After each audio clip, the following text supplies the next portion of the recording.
80 விதமான சபைகள் நாங்கள் வெல்லக்கூடிய நிலை உள்ள இருந்த சபைகள். எங்களுக்கு எந்த விதமான அழைப்புகளும் பெறவில்லை. கொண்டு அந்த பிரச்சனையை கொண்டு அதையும் ரகசியமாக வைத்திருந்து அரச இயந்திரம் எங்கள் குரல் வலையை நெரிக்க முற்படுகிறது. சில கட்சிகளினுடைய வேட்புமனுக்கள் நிராகரிக்கப்படவில்லை. சகல வேலைகளும் கொழும்பில் செய்யப்பட்டு கொண்டிருக்கிறது. கடைசி வரையும் காட்டாது. ஏன்னா காட்டினா அவன் முழு பிரச்சனையும் வழியால் வந்துடும். அவர்களால் செய்யப்பட்ட மாற்றம் செய்யப்பட்ட சகல விஷயங்களும் அதன் வழியால் வரும். எப்போவுமே நாங்கள் அநீதிக்கு குரல் அது எங்களோட தலைவர் டாக்டர் ராமநாதன் அடிச்சுன்னா நிச்சயமாக எல்லா காலத்திலையும் நாங்கள் ஒரு காலம் அடிபணிந்தோ அப்படி போகிறது எங்களோட பழக்கமே இல்லை. நான் தமிழன் சில வேலைகளை எங்களால் வெளிப்படையாக சொல்ல முடியாது. வணக்கம். இந்த காலப்பகுதியில் உங்களை நாங்கள் சந்திப்பதில் மிக்க மகிழ்ச்சி அடைகிறோம். அந்த வகையிலே நடந்து முடிந்த வேட்புமனு தாக்குதல் சம்பந்தமாக உலகமெங்கும் தமிழ் தரப்பிலே ஒரு விபரீதமாக பேசிட்டு இருக்கிற ஒரு செய்தியாக பலம் வந்து கொண்டிருக்கிறது. அந்த செய்திகளுக்கு எல்லாமாக நீங்கள் ஊசியோடு சுயேட்சை கட்சியில் நீங்கள் இந்த முறை பருத்துறை நகர சபையில் பேட்டியிடுகிறீர்கள். இது சம்பந்தமான விளக்கம். அடுத்ததாக உங்களுடைய மற்ற இடத்தில் யாழ் மாவட்டத்திலே போடப்பட்ட எல்லா வேட்புமனுக்களும் நிராகரிக்கப்பட்டிருக்கின்றன. அந்த வகையிலே ஏன் நிராகரிக்கப்பட்டது, என்னத்துக்காக நிராகரிக்கப்பட்டதில் விளக்கத்தை இந்த இடத்தில் நீங்கள் கூற முடியுமா? வணக்கம். என்ன எல்லோருக்கும் தெரியும் நினைக்கிறேன். டாக்டர் அர்ச்சனா ராமன் சுயேட்சை குழுவில் நாம் பருத்துறை தொகுதியின் ஒரு வேட்பாளராக களமிறங்கி இருக்கிறோம். எங்களுடைய வேட்பு மனுக்கள் நிராகரிக்கப்பட்ட பற்றி கேட்டிருந்தீங்க. அது என்ன பிரச்சனைன்னு சொன்னால், எங்களுக்கு வழங்கப்பட்ட அறிவுறுத்தலின் கமைய நாங்கள் அந்த வேட்பு மனுக்களை சரியாகவே நிரப்பியிருந்தோம். அதில் பார்த்தீங்கன்னா அதில் எங்களுக்கு இந்த இதில் இருக்குது 15ஆம் தேதி ஒரு சர்க்குலர் கொடுத்துருக்குறாங்க. அதில் இருக்குது இளம் வேட்பாளரை உறுதிப்படுத்துறது மேலதிக மாவட்ட பதிவாளரால் அத்தாட்சிப்படுத்தப்பட்ட பிரதியாக இருந்தவர். இப்போ பிரதி என்று சொன்னால் அது ஃபோட்டோ காப்பி. அது ஃபோட்டோ காப்பியாக நாங்கள் எடுத்துக்கொள்வோம். உண்மை பிரதி என்று அதில் ஒரு வாசனம் பாவிச்சிருந்தால் அல்லது இங்கிலீஷில் எங்களுக்கு இந்த இது கிடைச்சிருந்தா ஒரிஜினல் ரெண்டு வந்துருக்கு. இங்கிலீஷில் அந்த இது கிடைச்சிருந்தா நாங்கள் பிரதி என்று இதில் இருந்தபடியால் நாங்கள் அது பிரதி என்ன ஒரு ஃபோட்டோ காப்பி இருந்தால் காணும் தானே. அதை நாங்கள் ஜேபியிட்ட கொடுத்தா ஜேபி அதை அத்தாட்சிப்படுத்தி இருப்பார். அதனால் அதை சமர்ப்பித்த போது தான் இந்த பிரச்சனை வந்தது. எல்லா இடங்களிலேயும் பொதுவாக அந்த பிரச்சனை தான் இருக்குது. நீங்கள் இந்த நிராகரிப்பு சம்பந்தமாக எதை கருதுகிறீர்கள்? அதாவது சுயேட்சை, அதாவது அர்ச்சுனா ராமநாதன் அவர்களுடைய கட்சி சுயேட்சையை திட்டமிட்டு பழி வாங்கப்பட்டிருக்கிறதுன்னு சொல்லியும் ஊடகங்களிலே நாங்கள் பார்க்கக்கூடிய மாதிரி இருக்கிறது. நிச்சயமாக நீங்கள் பார்த்தீங்கன்னா வழங்கும் அதில் எங்களுடைய 11 வேட்புமனுக்களில் நாங்கள் சபைகளில் 10 நிராகரிக்கப்பட்டிருக்கு. 10 நாங்கள் கூடுதலாக அதில் 80 விதமான சபைகள் நாங்கள் வெல்லக்கூடிய நிலை உள்ள இருந்த சபைகள் அதுவே நிராகரிக்கப்பட்டிருக்கிறது. என்னென்னு சொன்னால், சில கட்சிகள் வெல்லணும் அல்ல சில சக்திகள் கோலோச்சோணுமன்றதற்காக இந்த முறை வேணுமென்று டாக்டர் அர்ச்சனாவின் சுயேட்சை குழு மீது இந்த ஒரு அநீதியான நிலைமை ஒன்று விடயம் நகர்த்தப்பட்டிருக்கிறது. அத்தோடு உங்களுக்கு தெரியும், நீங்களும் இந்த இடங்களிலே சில இடங்களுக்கு சென்று வந்திருந்தீர்கள். அந்த வகையிலே கௌரவ முன்னாள் பாராளுமன்ற உறுப்பினர் சுமந்திரன் அவர்கள் அந்த இடத்திலே அன்றைக்கு கூறியிருந்தார், தன்னை அந்த வாட்ஸ்அப் குழுவில் இணைத்திருக்கிறார்கள் என்று சொல்லி. ஆனால் அர்ச்சுனா ராமநாதனுக்கு தலைமை கீழ் இயங்குகிற அந்த சுயேட்சை கட்சியினருக்கு அவர்களை வாட்ஸ்அப் குழுவில் ஏற்றுக்கொள்ளவும் இல்லை. அடுத்ததாக இன்னும் இதுக்கு முதல் 2 நாள் ட்ரைனிங்குக்காக மற்ற கட்சிகளிடமிருந்து புறப்படுவதா தலைவர்களை எடுத்து ட்ரைனிங் கொடுத்ததாகவும் அறிய முடிகிறது. அந்த கட்சி ஏன் உங்களை அதில் புறந்தள்ளினார்கள்? வாட்ஸ்அப் குழுவில் உங்களை இணைக்கவில்லை, உங்களை ட்ரைனிங்குக்காக கூப்பிடவில்லை. என்ன காரணத்துக்காக இந்த ஊசியை இனங்கண்டுதான் அவர்கள் ஏற்றுக்கொள்ளவில்லையா? நிச்சயமாக அப்படித்தானே. என்று சொன்னால், அந்த வாட்ஸ்அப் குரூப் ஒன்று உருவாக்கி இருந்திருக்கார்கள். அது எங்களுக்கு தெரியவே மாட்டுது. அது கடைசியாக நாங்கள் அந்த தேர்தல் முடிவுகள் வேட்புமனு ஏற்பு முடிவுகள் அறிவிக்கப்படும் போது தான் அந்த வாட்ஸ்அப் குரூப் பற்றி எங்களுக்கு தெரியும். இந்த அறிக்கை வெளியிட்ட அந்த தேதியையும் அதுக்குரிய வழிநடத்தலும் அந்த வாட்ஸ்அப் குரூப்பில் தொடர்ந்து அவர்கள் பகிர்ந்து கொண்டிருந்திருக்கார்கள். எங்களுக்கு அது தெரியாது. மற்ற அந்த அந்த ஃபோம் இந்த படிவங்கள் நிரப்புவது தொடர்பான ஒரு பயிலமர்வு கொண்டு நடத்தப்பட்டிருந்தது. அதுக்கு எங்களுக்கு எந்த விதமான அழைப்புகளும் பெறவில்லை. நாங்கள் அதுக்குரிய இது ஒன்றும் எங்களுக்கு அந்த அழைப்புகள் ஒன்றும் கிடைக்கல. சொல்ல வாட்ஸ்அப் குரூப்பில் இருந்திருந்த அந்த அழைப்புகள் எங்களுக்கு கிடைத்திருக்கலாம். அந்த வாட்ஸ்அப் குரூப்பில் எங்களுக்கு இணைக்காதபடியாக அதுக்குரிய எங்களுக்கு ஒன்றும் ஒரு விதமான ஆர்வத்திலும் எங்களுக்கு கிடைக்கவில்லை. அதனால் நாங்கள் அந்த அமர்வுக்கு போகவில்லை. மற்றபடி அதில் போகவில்லைன்றா போல் அந்த நாங்கள் ஃபோம் எப்படியாக நிரப்பினு சொல்லி அதெல்லாம் அங்கே ஒன்றுமே இல்லை. எல்லாமே அந்த ஃபோட்டோ காப்பி எங்களுக்கு எல்லாமே கூடுதலாக அந்த ஃபோட்டோ காப்பியால் வந்த பிரச்சனை. ஃபோட்டோ காப்பி ஒரு இளம் வேட்பாளர்கிட்ட ஃபோட்டோ காப்பி நிராகரிக்கப்படும் போது அந்த அந்த தொகுதியில் இளம் வேட்பாளர் குறைவாக வருவார். 5 இளம் வேட்பாளர் இருந்தால் ஒரு இளம் வேட்பாளர் ஃபோட்டோ காப்பி போயிருந்தால் அந்த 4 இளம் வேட்பாளர் அப்போ அது ரிஜெக்ட் ஆகும், ஆட்டோமேட்டிக்காகவே அங்கே ரிஜெக்ட் ஆகும். அதை வேணுமென்று இந்த ஃபோட்டோ காப்பியை காரணம் திடீரென்று அந்த ஃபோட்டோ காப்பியை கொண்டு அந்த பிரச்சனையை கொண்டு வந்து எங்களை அதையும் ரகசியமாக வைத்திருந்து வேணுமென்று எங்களை நிராகரிக்க வேண்டும் என்பதற்காக நிராகரித்துள்ளார்.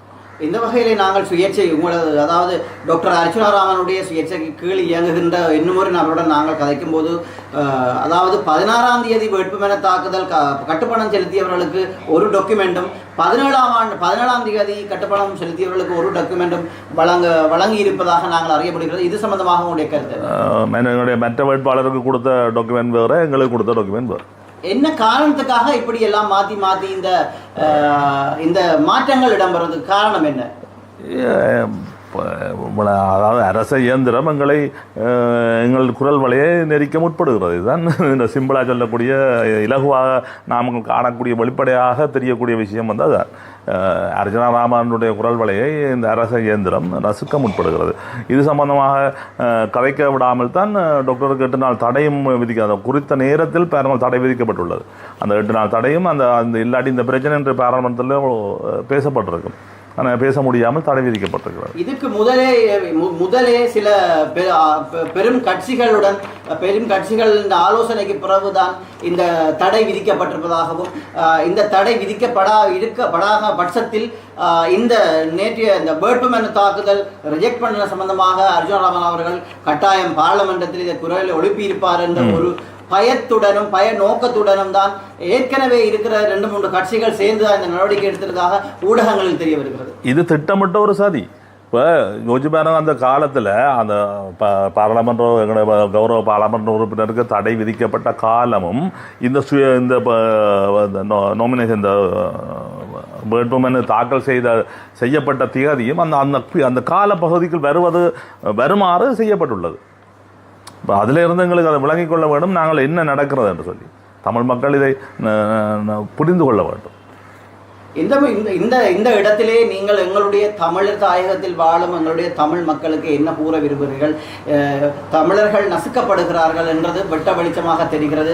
தமிழர்களுக்காக ஓங்கி ஒலிக்கிற அர்ச்சுனா ராமனுடைய குரல் நசுக்கப்படுகிறன்றது வெட்ட வெளிச்சமாக தெரிகிறது. அந்த வகையிலே மக்களுக்கு நீங்கள் என்ன கூற விரும்புகிறீர்கள்?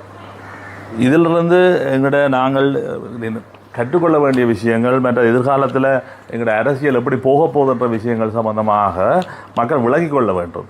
ஏன் சில கட்சிகளினுடைய வேட்புமனுக்கள் நிராகரிக்கப்படவில்லை? அந்த கட்சிகள் மக்கள் மத்தியில் இவ்வளவு செல்வாக்காக இப்போது இருக்கிறது. அந்த கட்சியின் செல்வாக்கை உயர்த்துவதற்காக அல்லது உயரமாக வருவது போல் காண்பிப்பதற்காக இந்த தேர்தல் அமைக்கப்பட்டிருக்கிறது. நான் கட்சிகளின் பெயரை சொல்லவில்லை. அந்த கட்சிகள் உங்களுக்கு தெரிந்திருக்கும். சில தனிநபர்களின் ஆளுமைக்கு கீழ் உள்ள ஆளுகைக்கு கீழ் வந்த எங்கள் பழம்பெரும் கட்சியும்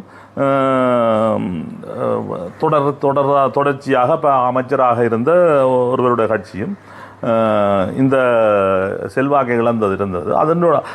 அதற்கு வலுச்சேர்க்கும் முகமாகவே இந்த ஏனைய தமிழ் கட்சிகள், தமிழ் மக்களுக்கு தமிழ் தேசியத்தை எல்லாம் நோக்கி குரல் எழுப்புகின்ற இந்த கட்சிகள் எல்லாமே புறந்தள்ளப்பட்டிருக்கிறது. அது புறந்தள்ளப்படும் போது எங்கள் மக்களுக்கு சில உள்ளூராட்சி சபைகளில் வேறு தெரிவு இல்லாமல் போகும். அப்போது அவர்கள் அந்த கட்சியை நோக்கியோ ஏதோ ஒரு கட்சிக்கு வாக்கிட வேண்டி வரும். அந்த கட்சிகள் அந்த சபைகள் அந்த கட்சிக்கு கீழே போனால் அதிலிருந்து அவர்கள் அந்த ஆதரவை திரட்டி கொள்ள முடியும். அது அல்லாட்டி அந்த ஆதரவு நிறைய அந்த சபைகள் அந்தந்த கட்சிகளுக்கோ அல்லது அரசு கட்சிக்கோ அது அந்த அந்த ஆட்சி கைப்பற்றப்படும் போது வெளி உலகுக்கு காட்ட முடியும் தமிழ் மக்கள் முழுவதும் அந்த அரச கட்சியை அவர்களுக்கு அரசு கட்சிக்கு பின்னால் அணிதிரள்கிற மாதிரி காட்ட முடியும். இது ஒரு திட்டமிடப்பட்ட மிக மோசமான ஒரு ஜனநாயகமற்ற ஒரு நடவடிக்கை. இந்த நடந்து முடிந்த வேட்புமனு தாக்குதல் நிராகரிக்கப்பட்டது தொடர்பாக ஏனைய கட்சிகளும் சுயேட்சை கட்சிகளும் சுயேட்சை குழுவினரும் நேற்றைய நாளிலே கொழும்பு சென்று அந்த உச்சநீதிமன்றத்திலே வழக்கு தாக்குதல் செய்ததாக நாங்கள் அறிய முடிகிறது. இந்த வகையில் உங்களுடைய சுயேட்சை கட்சி வழக்கு போடுமா, சாகச்சேரி சம்பந்தமாகவோ அல்லது பருத்தித்துறை பிரதேச சம்பந்தமாக வழக்கு போடுமா அல்லது அது சம்பந்தமான முடிவுகள் உங்கள் கட்சி தலைவரோடு நீங்கள் கலந்து பேசியிருக்கிறீர்களா? நிச்சயமாக நாங்கள் டாக்டர் எங்களோட தலைவருடன் கலந்து பேசியிருக்கிறோம். அவர் இது சம்பந்தமாக நாங்கள் வழக்குகள் தொடர்வதற்குரிய சகல வேலைகளும் கொழும்பில் செய்யப்பட்டு கொண்டிருக்கிறது. இன்றைய நாளில் உங்களுக்கு தெரியும், நேற்று பாராளுமன்ற அமர்விலேயும் சரி, இதுக்கு முன்ன நாள் பாராளுமன்ற அமர்விலும் சரி, ஒரு கௌரவ பாராளுமன்ற உறுப்பினர் ஒருவர் கூறியிருக்கிறார், போம் நிரப்ப தெரியாதவர்கள் எல்லாரும் அரசியலுக்கு வந்திருக்கிறார்கள் சொல்லி. இது சம்பந்தமான அவங்களுடைய கருத்து என்ன? அப்போ நிரப்பில் ஃபோமில் வெட்டி டிபெக்ஸ் அடித்த ஃபோம் இல்லாத எடுத்து காட்டணுமோ? எங்களோட ஃபோமில் ஒரு வெட்டு கூட இல்லாமல் இருந்திருக்கு, வேண்டாம் பார்க்க சொல்லுங்க. நாங்கள் ஒரு ஊடகங்களிலே பார்த்திருந்தோம், ஒரு ஊடகவியலாளரோ அல்லது அவர் ஒரு பொதுநலவாதியோ எங்களுக்கு தெரியவில்லை, அவர் கேட்டிருந்தார், நிராகரிக்கப்பட்ட சுயேட்சை குழுக்களும் சரி அல்லது நிராகரிக்கப்பட்ட கட்சிகளை விடுத்து, அதாவது அங்கீகரிக்கப்பட்ட அந்த 3 மாபெரும் பெரிய கட்சிகளின் படிவங்களை ஊடகவியலாளர் முன்னிலையில் செக் பண்ண முடியுமா, அதை காட்ட முடியுமா என்ற ஒரு கேள்வியை கேட்டிருந்தார்கள். அதற்கு அந்த தேர்தல் ஆணையம் காட்டுமா? உங்களுடைய கருத்து என்ன? கடைசி வரையும் காட்டாது. ஏன்னா காட்டினா அவன் முழு பிரச்சனையும் வழியால் வந்துடும். அவர்களால் செய்யப்பட்ட மாற்றம் செய்யப்பட்ட சகல விஷயங்களும் அதில் வழியால் வரும். அதனால் அவர்கள் காட்ட மாட்டார்கள். குறிப்பாக சொன்ன மக்களுடைய ஒரு நாயகனாக தமிழர்கள் 2009க்கு பிறகு 2009க்கு முதல் எவன் தமிழனுக்கு அடித்தாலும் தட்டி கேட்கறதுக்கு ஒரு தலைவன் இருந்தவர். அந்த நேரத்தில் அதற்கு பிறகு யுத்தம் மௌனிக்கப்பட்ட பிறகு தமிழர்களுக்கு ஒரு அநீதி இழைக்கப்படுமா இருந்தால் அது தற்போது இருக்கிற எங்களுடைய பாராளுமன்ற உறுப்பினர் அர்ஜுனா ராமநாதனுடைய வாய் மூலமாகத்தான் பாராளுமன்றத்தில் ஒலிக்கப்பட்டு கொண்டிருக்கிறது. அந்த ஒலியை கூடி சில தமிழர்களும் சேர்ந்து சிங்கள இனவாத அரசோடு சேர்ந்து அதை நசுக்க வேண்டும் என்று சொல்லி நிறைய நாசகார நடவடிக்கைகள் ஈடுபட்டிருக்கிறார்கள்.